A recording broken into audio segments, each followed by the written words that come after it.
જિલ્લાના Radhanpur arts and commerce college ખાતે શિક્ષણમાં એઆઈ વિષય પર રાષ્ટ્રીય સેમિનાર યોજાયો। પાટણ જિલ્લાના રાધનપુર હિંમત વિદ્યાનગર સ્થિત શ્રી ત્રિકમજીભાઈ ચતવાણી આર્ટ્સ એન્ડ જેવી ગોકળ ટ્રસ્ટ કોમર્સ કોલેજ અને નોલેજ કોન્સોર્ટિયમ ઓફ ગુજરાતના સંયુક્ત ઉપક્રમે તારીખ 24-25 માર્ચ 2026 દરમિયાન શિક્ષણમાં કૃત્રિમ બુદ્ધિ સાધનોના અમલીકરણ પર ટકાઉ અસર વિષય પર 2 દિવસીય રાષ્ટ્રીય સેમિનારનું ભવ્ય આયોજન કરવામાં આવ્યું હતું। સંસ્થાના પ્રમુખ ડોક્ટર મહેશભાઈ મુલાણીના અધ્યક્ષસ્થાને અને પ્રિન્સિપાલ ડોક્ટર સીએમ ઠક્કરના માર્ગદર્શન હેઠળ યોજાયેલા આ કાર્યક્રમનું ઉદ્ઘાટન ડોક્ટર નવીન ઠક્કર દ્વારા કરવામાં આવ્યું હતું। પ્રારંભમાં પ્રી ડોક્ટર ઠક્કરે પ્રાસંગિક ઉદ્બોધન દ્વારા મહેમાનોને આવકારી સંશોધન કાર્યની ભૂમિકા સ્પષ્ટ કરી હતી, જ્યારે ડોક્ટર નવીનભાઈએ ટેકનોલોજીના બદલાતા પ્રવાહો વિશે માહિતી આપી હતી। આ અવસરે ઉપસ્થિત મહાનુભાવોનું શાલ અને સ્મૃતિચિહ્ન આપી સન્માન કરાયું હતું।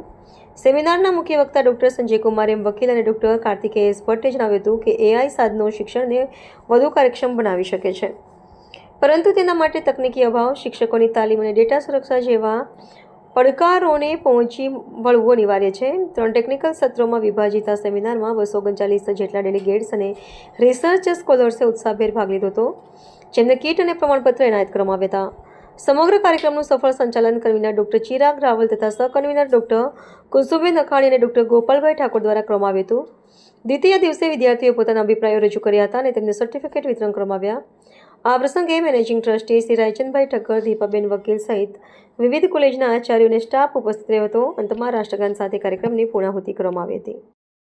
હિંમત વિદ્યાનગર સ્થિત શ્રી ત્રિકમજી ચતવાણી આર્ટ્સ એન્ડ જેવી કોમર્સ કોલેજ દ્વારા આયોજિત અને કેસીજી ગુજરાત સરકાર શિક્ષણ વિભાગ દ્વારા પ્રેરિત આ 2 દિવસીય નેશનલ સેમિનારમાં કીનોટ સ્પીકર તરીકે એઆઈસીપીના પ્રમુખ અમારા સંજયભાઈ વકીલ તથા કાર્તિકેય ભટ્ટ, ટ્રસ્ટના પ્રમુખ આદરણીય મહેશભાઈ, ડૉક્ટર નવીનભાઈ, રાયચંદભાઈ, દિલીપભાઈ, ચિનુભાઈ, જયશ્રીબેન, મારું કોલેજ પરિવાર અને મોટી સંખ્યામાં ડેલિગેટ મિત્રો ઉપસ્થિત રહ્યા હતા।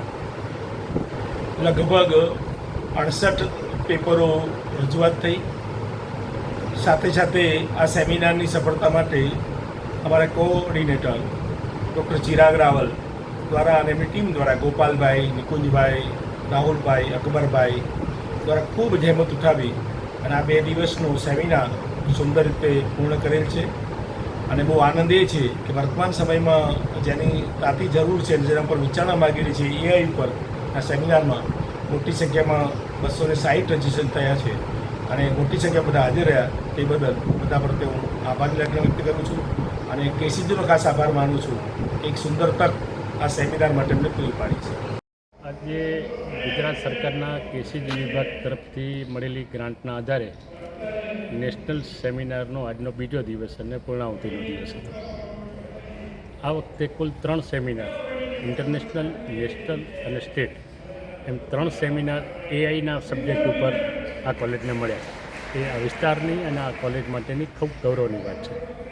ખાસ કરીને ડૉક્ટર પ્રિન્સિપલ ઠક્કરના નેતૃત્વ હેઠળ જે પ્રમાણે આ 3 સેમિનારનું આયોજન થયું અને આ કોલેજના વિદ્યાર્થીઓને, આ કેમ્પસના વિદ્યાર્થીઓને, આ સ્ટાફને અને આજુબાજુના દેશના અને રાજ્યના ખૂણામાંથી અનેક વિદ્યાર્થીઓએ આ સેમિનારનો લાભ લીધો। એ ખરેખર સેમિનાર ખૂબ સફળ રહ્યો। આ સેમિનારમાં જે વક્તાઓ આવ્યા એમણે પણ સબ્જેક્ટ વાઇઝ એમના જે પ્રવચનો આપ્યા તે પણ ખરેખર આકર્ષક હતા, માહિતીસભર હતા, જેનાથી પણ વિદ્યાર્થીઓને ખૂબ જ ફાયદો થયો।